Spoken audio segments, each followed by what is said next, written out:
no-till care that you can reuse. So when I say default, you set your own and reuse them. We are working on something. Where's Sean at? If you're in the room, there you go. Sean, when is going to be released the art submission? Okay. So Sean is hedging his bet and saying after Galleria. That's a big time.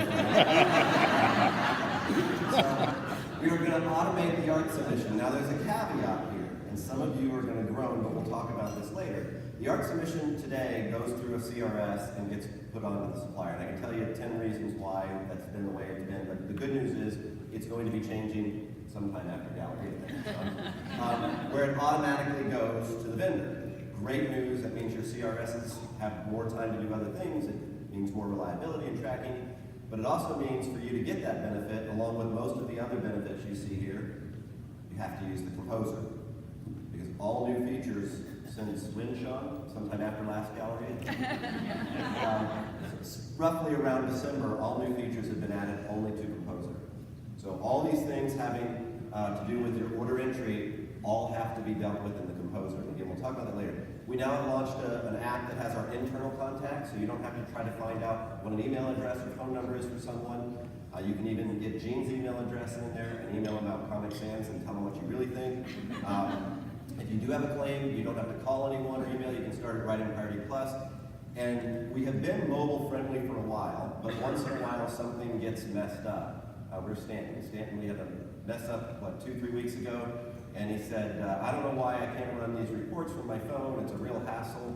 And we found out we had a little bug in it, and we fixed it. But we pay a lot of attention, in particular in your reporting, so you can be out wherever you are with your phone and grab your reports. It's still pretty cumbersome to enter an order on your phone, but on your iPad or something else, it's pretty easy. So we continue to make feature enhancements, but one of the things I want to point out is these are called jumps, where you can jump right to a sales order or to a purchase order and invoice, wherever you see those little double arrows. So when you see that in Priority Plus, you can jump right to a customer number and such. And so we've added some new ones in there as well. And then this is the Contacts app. So these are lots, thank you, Meg. There's lots of little things that we've added well beyond that. Sean and Carrie will be talking at what time? Sometime after Galleria? Sometime during Galleria. What time's your session? 10 and 11:15, they'll talk about some of the other enhancements and things that you need to know. Click marketing, everybody knows about click marketing. It's very high engagement for clients. It helps you stay top of mind. So even where you're not necessarily selling that particular item, it reminds people about you, so they're not going out to Google and grabbing something else. We've added a new feature where all you have to do is check or uncheck the box to say, I want this person to receive my emails if I'm involved in the click marketing campaign. And we're in a beta test of this, but there's some co-branding options which weren't available before. So where's Kim Boat? Are you in here, Kim? There's Kim in the back. Talk to Kim if you want to talk about co-branding on click marketing as one of our sales partners. Gene, this is something you've been very involved in and something you care a lot about. This is, we finally finished the last, there's a lot of technical issues, but the last document, your customers are now seeing this invoice as opposed to that beautiful invoice we designed in 1998.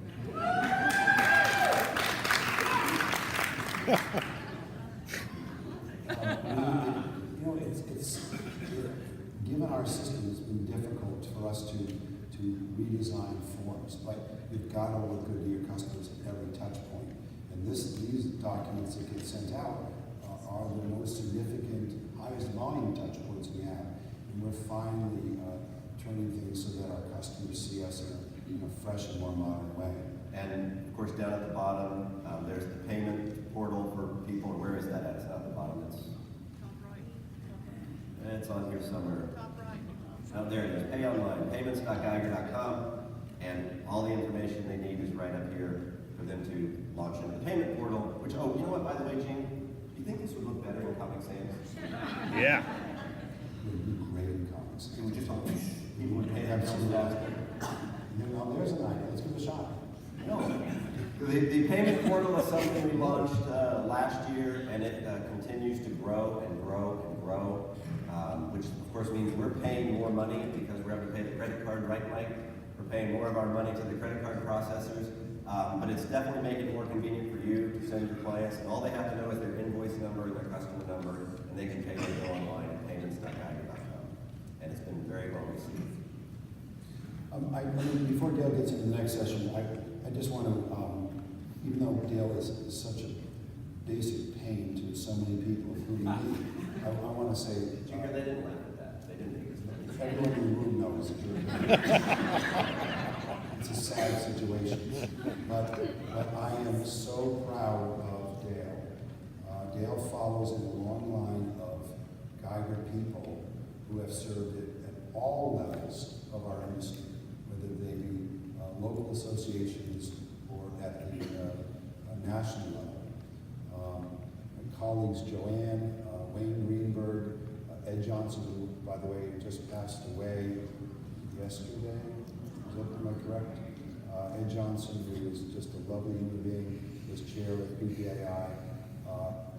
Our company has had far and away more people involved in supporting the industry at every level than any other firm. And in Dale's case, I am so proud that he is this year's chair of PPAI.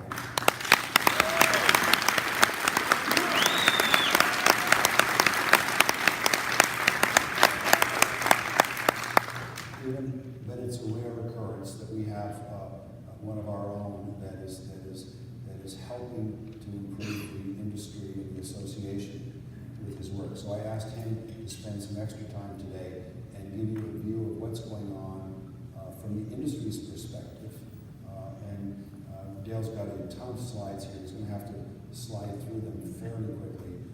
But Dale, why don't you tell us what you see? I can go quickly because you took most of my time. But it's your time is over. As I said. By the way, of course, you served and Peter served on the TPAI board, and I will tell you that it is something that has been something I've really enjoyed. But I couldn't do this without Gene and Joanne's support to allow me to do, because it takes a lot of time. And so thank you, Gene, on behalf of the industry for letting me do that as well. So let me quickly go through the slides about what PPAI is seeing and what we're sharing with members when we go to visit them. And first of all, the key thing here is we look at all this change. It doesn't matter how good you think you are. You've got to make yourself unforgettable. It's not your customer's job to remember you. And I like this slide or even this saying for you to use in your presentation because it's something that you can say, using a promotional product, this will help you be unforgettable. So we had a great year last year in the industry. Largest sales increase since we've been tracking, 9.3%. Definitely much better than what we experienced in 2008 and 2009. And whether it's exactly 9.3% or 8.5% or even 10.2%, it was a really good year for the industry. One of the interesting things that we are seeing, though, is that the smaller distributors, under $1 million or under $2.5 million, are not growing as fast as the rest of the industry. Look at what happened to $1 million to $2.5 million distributors. They actually declined last year. Now, we're not sure why, and we can all have our different theories on that. There's another way to look at the data is basically less than 2.5 million grew at less than 1%, and the group over 2.5 million grew at 16%. Wow.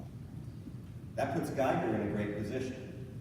We're obviously in that larger space, and you could say it's corporate programs and a number of different things, but it's definitely trending towards the larger, some also through the acquisitions that are going on with private equity and such. But this is the scary part of that trend for the smallest distributor. If you look, it's always hovered around 50%, give or take a percent or two, of the business being done by the smaller, under 2.5 million, and the larger, over 2.5 million. But look what's happened in the last 4 years. It went from 50% to 55 to 54 to 58. We've now gone from a 50-50 industry to a 55-45 industry. And again, from a Geiger perspective, that can be good news. But from an industry overall perspective, if you're a small to mid-sized player, you have to wonder what that means for you. PPAI is doing really well through all of this. PPAI membership has increased from 2009, when it had 7,500 members. We now have 15,121 members at the end of last year. Fantastic.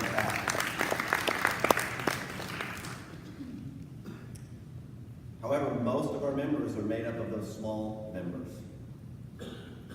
So when you look at the over $10 million, that's only 1% of the industry. And the suppliers, this is an interesting slide to consider. Look at the number of suppliers that are under $1 million. 75% of the industry suppliers claim to do under $1 million. Now, I will tell you, they are charged by dues, so some of them may So are be distributors. likely under-reporting. No production partner in this room would ever do that, but some who aren't our production partners might do that. But the general rule is, suppliers aren't all that big. You know, once you get to that $10 million plus level, there's only 6% of the suppliers at that level. Another interesting point for us all to be thinking about that we're seeing is that sales are continuing to increase through non-industry suppliers. Now that could be fulfillment that we do, that's money, that's revenue that's not going through the supply channel. It can be direct imports. It can be buying things that are not available from the supplier and then branding it yourself. There's a number of different things in here, but it's a growing trend that we see, although you can look back in 2012 and 2013, it was a little bit different, but we're seeing it come back again now. Something to watch for.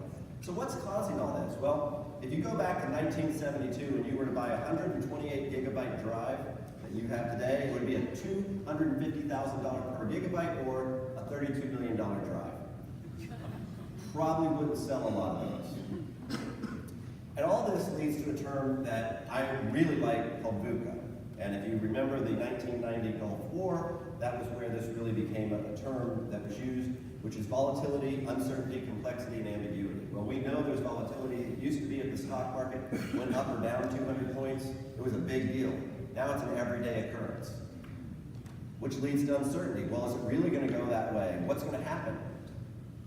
We have the volatility of not knowing what's going to happen. The way Paul Bellantone puts this is he doesn't know any day what he's going to wake up and see what the president tweets, what that is going to cause, the uncertainty of that. Then there's the complexity in our business and in every business. It's no longer as simple as mail out a catalog or send out a quote and an order comes in. There's 15 different things that contribute to the sale. And there's 15 different levers that we push to make our business grow. It's complex, which leads to ambiguity because you don't know when you spend money over here, whether it's delivering value over here. So we live in a VUCA world. As an example of that, if you would have come to Galleria 6 years ago, I don't know if we were here in Phoenix or where we were, but my guess is no one at that time took an Uber or Lyft because it probably was not available in towns at that time. 6 years later, how many of us took an Uber or Lyft to get here? Okay, probably 3/4 of the room or more. They don't own a single car. Every cab company's owned a car. These guys don't own a car, but when they do start owning cars, they will be driverless. That's the cars they want to own. And they don't want drivers that they have to pay a portion of the revenue for. So they're building the model up. Airbnb, how many of you stayed in Airbnb? Half the room. Doesn't own a single piece of property, but it's the largest housing company in the world. Alibaba, largest retailer, they don't own a single piece of merchandise. It's all just connecting buyers and sellers. This is different than it used to be. This is VUCA. And how about Facebook? We've had Facebook for a while, but it's the largest content provider in the world and doesn't generate any of the content. They get paid on our content. And then there's Amazon. We talk a lot about Amazon. They are changing customer expectations. Can we compete with Amazon if they come in and they sell promotional products, whether it's through a relationship with Harlan Clark or Inc. or Plugs? Can we compete with Amazon? Probably. But can we compete with an Amazon-like experience? That's the question. That's what we have to ask ourselves, because customers' habits and desires are changing because they buy on Amazon. It used to be we talked about Disney or Nordstrom. Now we talk